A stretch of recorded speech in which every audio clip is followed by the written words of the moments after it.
the Ravens have a separate problem. And look, I want to give Jesse Minter his due. Let me paraphrase from some of the quotes that came out yesterday. Steve Bisciotti said Jesse's football acumen is outstanding, and that's been proven by the impact he's made throughout his entire coaching career. He is also a leader who will authentically connect with our players and inspire them to championship levels.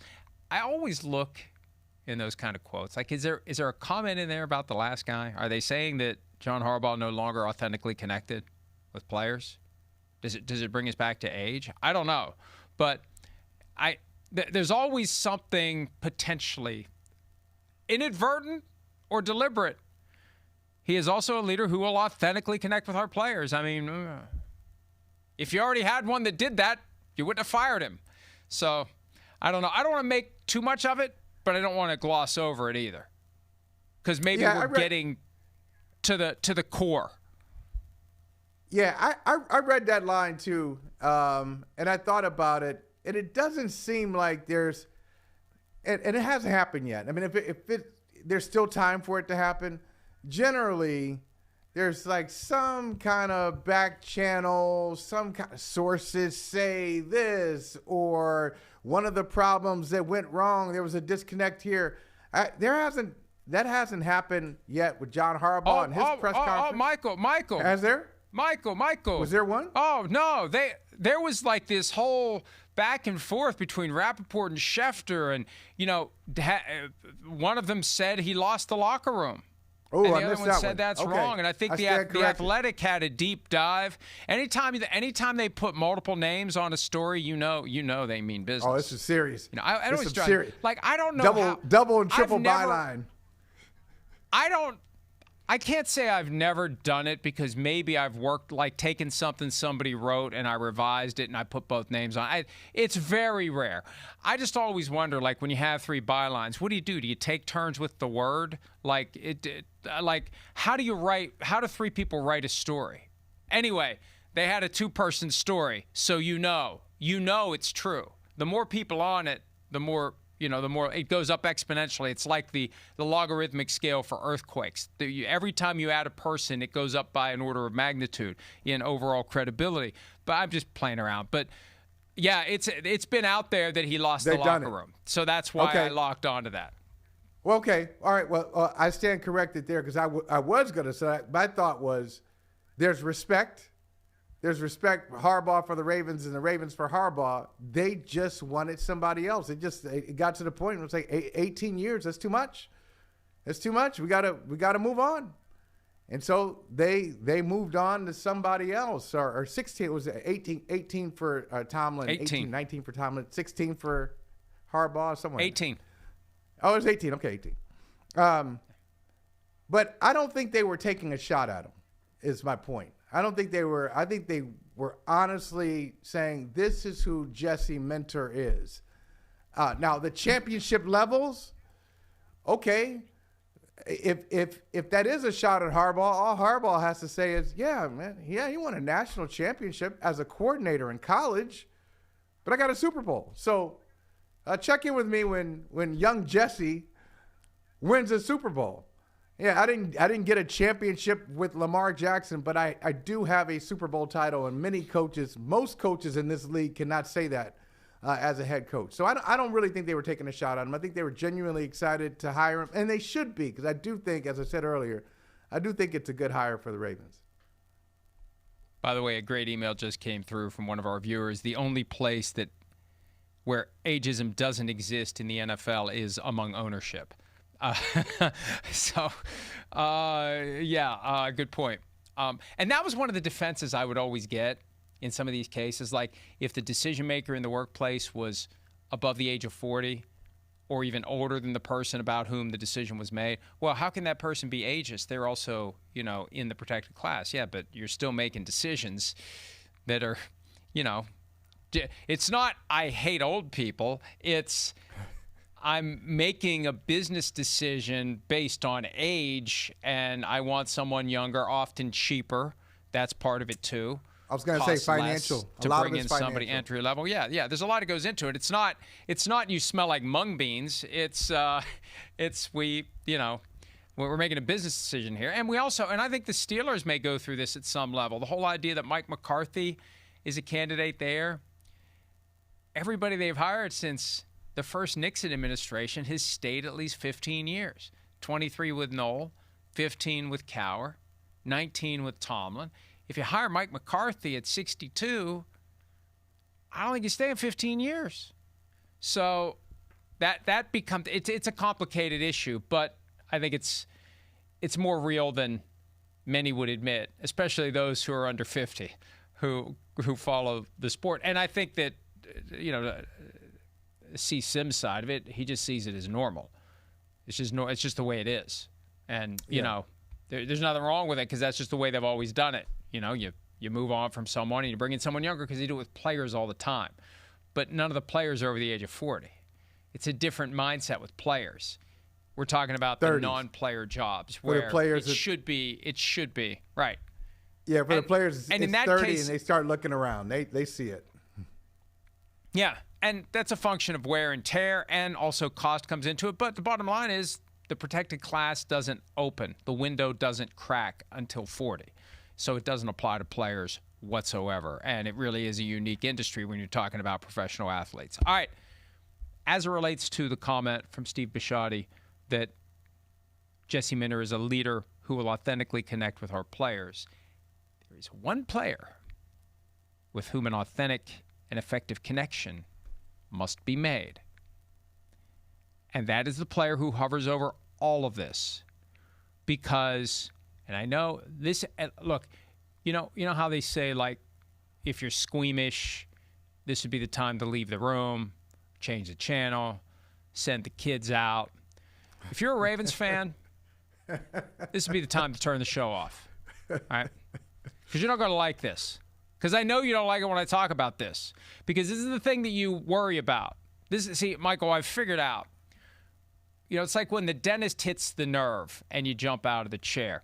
People want to consume sports media as long as we don't talk about the things that they don't want us to talk about, their deepest fears, the things that keep them up at night, worrying about their favorite team, the fatal flaw, the thing that could bring them down. Don't talk about that. Talk about something good. Talk about how many points we scored in week 13. Talk about this, talk about that. Don't talk about the thing that I'm worried about. Well, if I'm a Ravens fan, the thing I'm worried about is Lamar Jackson making it known that I think it's time for me to move on. And I think we said on Wednesday or last Friday, I can't remember because I'm old. But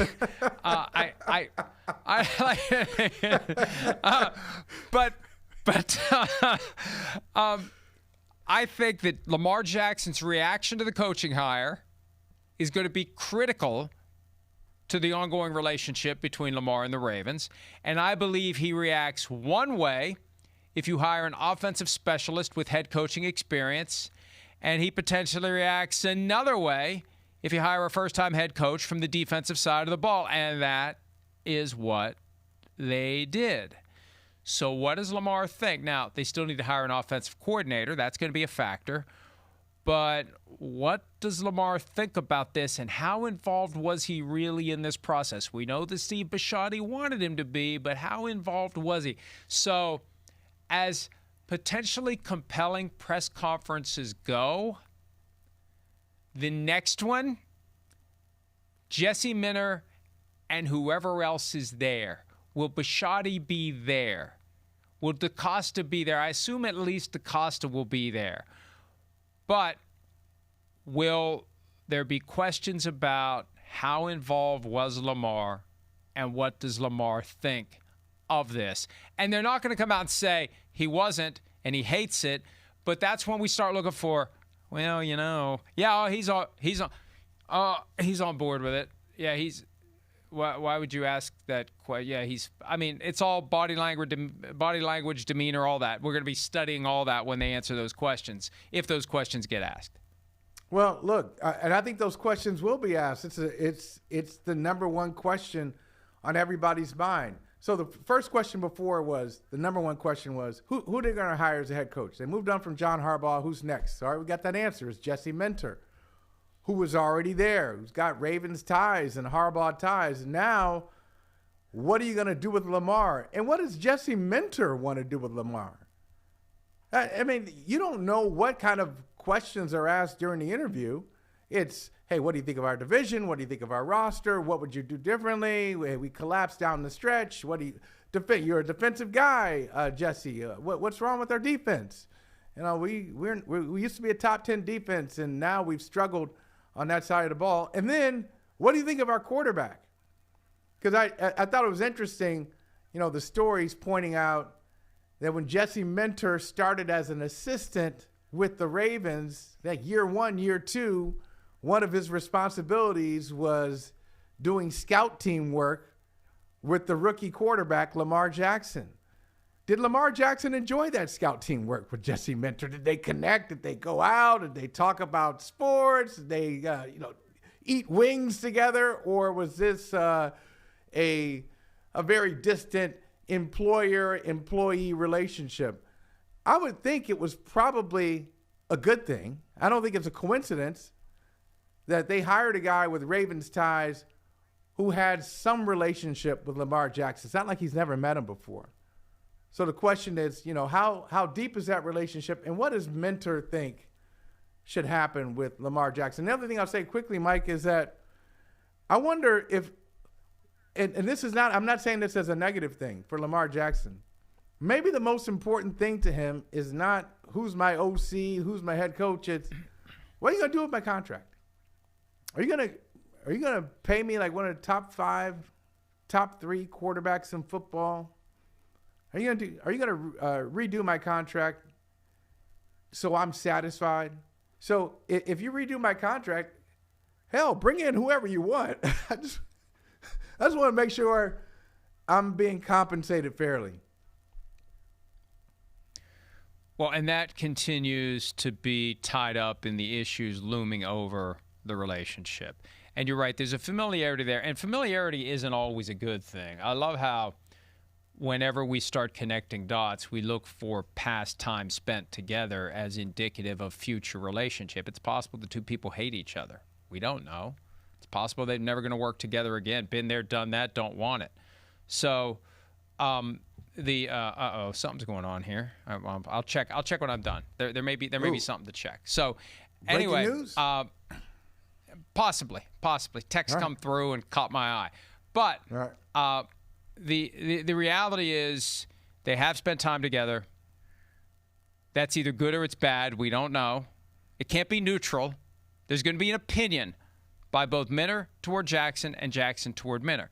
But, yeah, he's waiting to get paid. And he's been waiting to get paid. He's been waiting for an adjustment that moves him from 52.5 up to a higher number, and the current high water mark is 60. And I'm looking at this list here. He's down 1, 2, 3, 4, 5, 6, 7, 8, 9, 10th right now.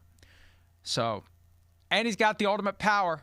Remember, Steve Bisciotti said, as it relates to the coaching search, Lamar's going to have input, but I have power. The ultimate power over the relationship moving forward is with Lamar. Because if he wants to, all he has to say is, I'll take 2 more years, and then I'll become a free agent. And there's nothing they can do about it. So if they can't work out a long-term deal, he's got the power to say, I'm walking away in March of 2028. Well, and they won't allow that to happen. They won't allow that to happen. Yeah.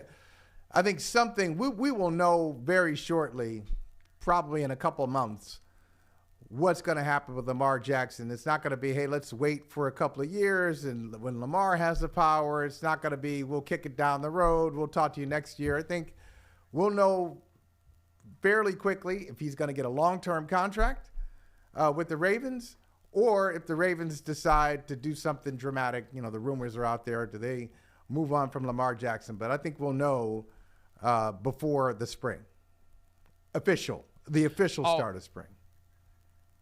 I think that, look, we've seen this happen.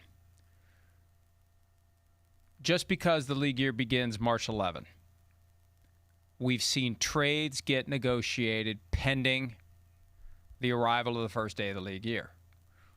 when Alex Smith was traded to Washington from Kansas City.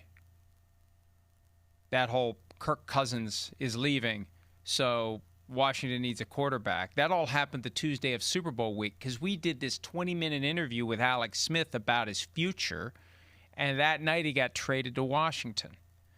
So, Washington needed a quarterback, and it was done weeks in advance of when it could actually be finalized officially when the league year begins. Both teams put the key in and turn it, and then it's official with the league office, and either team could back out of it before then.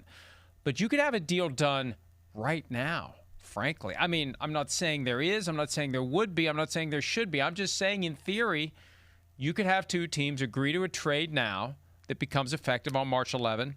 Sure. Whenever the league, it's 4 p.m., noon, something like that. I can't remember. They've moved the times around. But, yeah, we don't have to wait until March 11. Hi, it's Mike Florio. Thanks for watching PFT on YouTube. Hit subscribe for the latest news and analysis from Pro Football Talk.